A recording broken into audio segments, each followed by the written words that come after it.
أعوذ بالله من الشيطان الرجيم.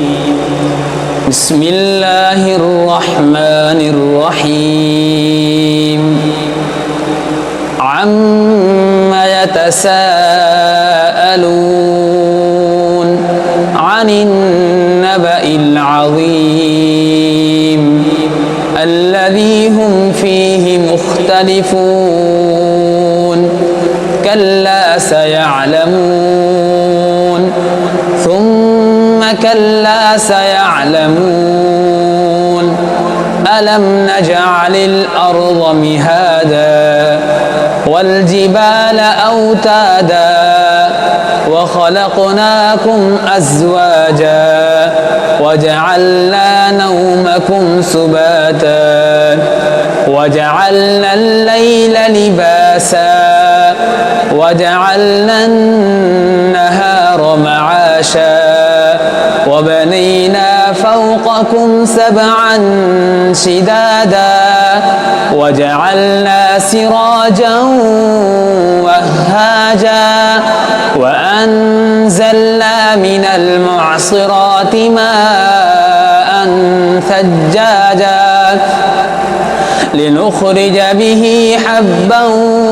ونباتا وجنات ألفافا إن يوم الفصل كان ميقاتا يوم ينفخ في الصور فتأتون أفواجا وفتحت السماء فكانت أبوابا وسيرت الجبال فكانت سرابا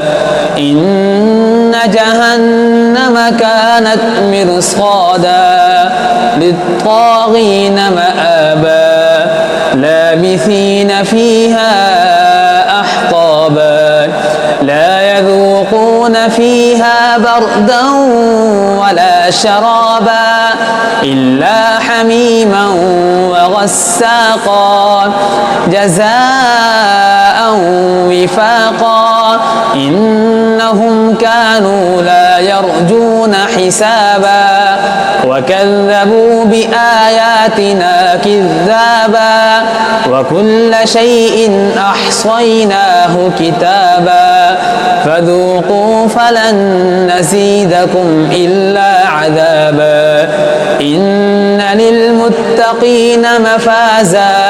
حدائق وأعنابا وكواعب أترابا وكأسا دهاقا لا يسمعون فيها لغوا ولا كذابا جزاء من ربك عطاء حسابا رب السماوات والأرض وما بينهما الرحمن لا يملكون منه خطابا يوم يقوم الروح والملائكة صفا لا يتكلمون إلا من أذن له الرحمن وقال صوابا ذلك اليوم الحق فمن شاء اتخذ إلى ربه مآبا إنا أنذرناكم عذابا قريبا يوم ينظر المرء ما قدمت يداه ويقول الكافر يا ليتني كنت ترابا